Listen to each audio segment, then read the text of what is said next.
Semenjak ada pandemi COVID-19, mau nggak mau semua pelajar harus belajar di rumahnya masing-masing.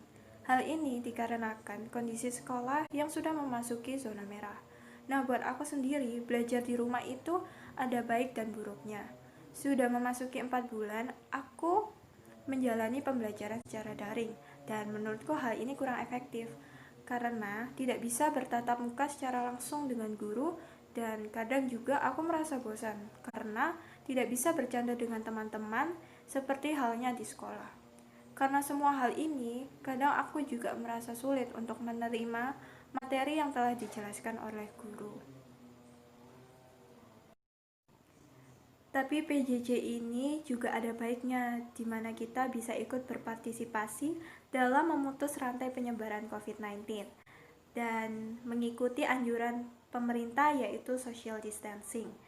Nah, ada manfaatnya juga ketika PJJ ini berlangsung, di mana kita memiliki waktu lebih banyak untuk bersiap-siap dan juga saat pembelajaran dimulai, kita bisa belajar sambil bersantai, seperti mendengarkan lagu atau chattingan. Maka dari itu, video ini kami buat untuk menceritakan pengalaman kami selama masa PJJ ini. Dan kami juga akan memberikan pendapat-pendapat kami tentang pembelajaran yang sedang berlangsung saat ini. Pertama-tama mari kita bahas apakah PJJ itu. Menurut Wikipedia, pendidikan jarak jauh atau distance education adalah pendidikan formal berbasis lembaga yang peserta didik dan instrukturnya berada di lokasi terpisah, sehingga memerlukan sistem telekomunikasi interaktif untuk menghubungkan keduanya dan berbagai sumber daya yang diperlukan di dalamnya. Pembelajaran elektronik atau pembelajaran daring merupakan bagian dari pendidikan jarak jauh secara khusus untuk menggabungkan teknologi elektronika dan teknologi basis internet. Pendidikan jarak jauh memiliki beberapa karakteristik. Yang pertama, pengajar dan peserta didik tidak berada dalam satu ruangan pada saat masa pembelajaran. Yang kedua, penyampaian materi dan proses pembelajaran dilakukan secara online dan memanfaatkan media yang ada. Yang ketiga, menekankan pada cara belajar mandiri dengan ada lembaga yang mengatur. Yang keempat, keterbatasan pada pertemuan tatap muka. Biasanya pertemuan tatap muka dilakukan secara periodik antara peserta didik dan pengajar atau tutor.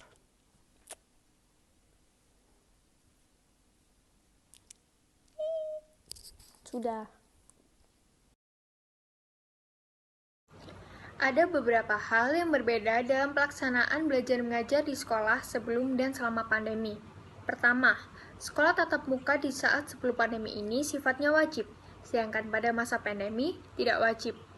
PJJ menerapkan sistem pembelajaran berbasis online learning dapat melalui meeting secara online ataupun sebuah aplikasi yang dapat memberikan materi dan soal-soal kepada siswa. Sedangkan pembelajaran tatap muka memerlukan siswa dan guru berada langsung di ruangan sekolah sehingga kegiatan belajar mengajar dapat dilakukan. Baiklah teman-teman, saya akan menyebutkan dan menjelaskan beberapa keuntungan dari pembelajaran jarak jauh. Baiklah, keuntungan yang pertama adalah kegiatan pembelajaran dapat dilakukan tanpa jadi pengajar dan guru dan siswa tidak harus berada dalam lingkup ruang dan waktu yang sama. Jadi seumpama seorang guru memberikan video materi untuk dilihat oleh para siswanya untuk belajar. Siswa jadi bisa melihat video itu kapan saja, tidak harus saat video itu dikirim, bisa nanti sorenya atau ya istilahnya kapan saja. Jadi singkatnya adalah kita bisa belajar kapanpun dan dimanapun.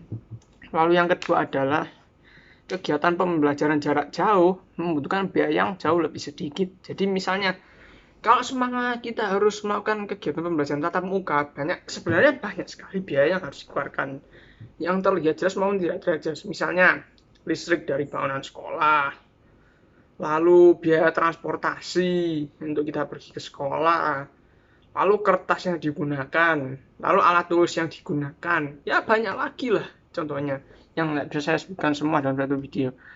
Ya jadi istilahnya ya kegiatan pembelajaran jarak jauh ini ya biayanya kalau dihitung-hitung sih bisa lebih murah ya. Lalu untuk keuntungan yang ketiga adalah Oh, jadi kan jadi pemberian materi secara digital, baik secara melalui PPT ataupun melalui video dan lain-lain, kan itu diberikan kepada siswa. Nah, jadi siswa bisa mengakses materi yang diberikan oleh guru itu terus-menerus gitu. Jadi seumpama siswa ingin belajar, siswa ingin ya belum belum paham materi, jadi siswa itu bisa mempelajari materi itu secara secara diulang-ulang agar siswa menjadi lebih paham. Kalau semua di sekolah kan semua kita dijelaskan langsung oleh guru, semua kita kelewatan, misalnya kita ngantuk atau misalnya ada sesuatu, terus kita jatuh atau apa, kita kelewatan sedikit penjelasan guru, ya kita nggak paham. Kalau misalnya melalui media virtual, melalui media digital, misalnya melalui PPT atau melalui video, kan bisa kita buka, bisa kita ulang-ulangi kalau belum paham, ya gitulah. Kerugian pembelajaran daring. Yang pertama, keterbatasan akses internet.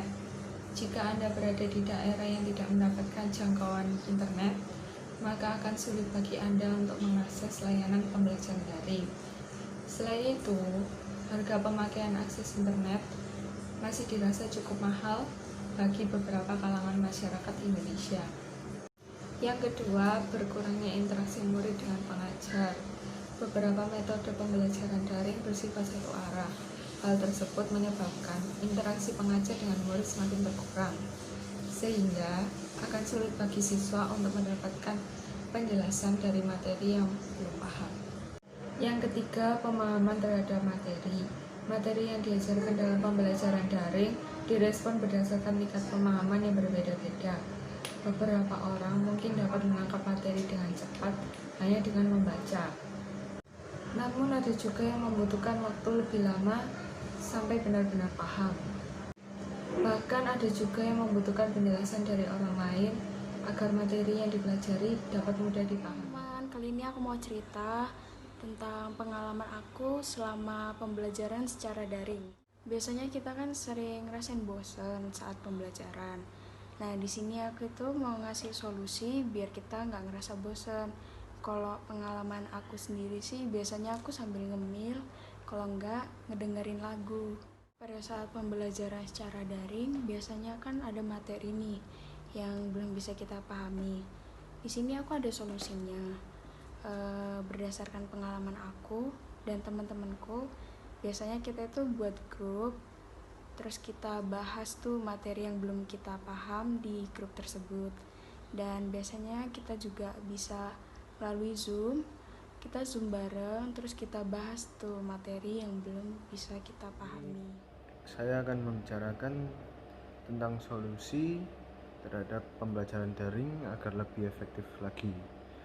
Pertama adalah untuk Dinas Kependidikan supaya dapat memberikan arahan kepada guru-guru di masing-masing sekolah akan metode pembelajaran jarak jauh yang efektif dan dapat diterima oleh siswa, karena masih banyak sekolah-sekolah yang belum memiliki program pengembangan PJJ yang baik, sehingga guru masih membutuhkan arahan.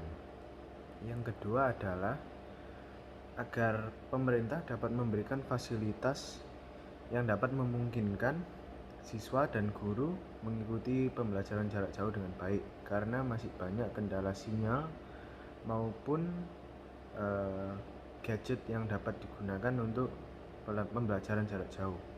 Yang ketiga adalah supaya Dinas Kependidikan bersama dengan sekolah-sekolah untuk dapat merumuskan kembali kurikulum agar metode pembelajaran lebih efektif dalam hal jumlah tugas maupun jumlah pertemuan daring, agar tidak perlu bertele-tele dan mengakibatkan tugas menumpuk. Sekian, terima kasih. Oke, pada akhirnya pandemi COVID-19 adalah musibah yang tentunya kita semua tidak menginginkannya untuk terjadi. Namun, hal tersebut telah terjadi dan diperlukan kepedulian pemerintah, kesadaran semua aktivitas pendidikan, baik sekolah, siswa, guru, maupun orang tua, untuk ikut menyukseskan kegiatan pembelajaran jarak jauh. Kita harus berhenti saling menyalahkan dan harus secara bahu-membahu ikut menyelesaikan permasalahan pendidikan jarak jauh. Sekian video dari kami tentang pembelajaran jarak jauh. Apabila ada kesalahan kata, mohon maaf dan terima kasih.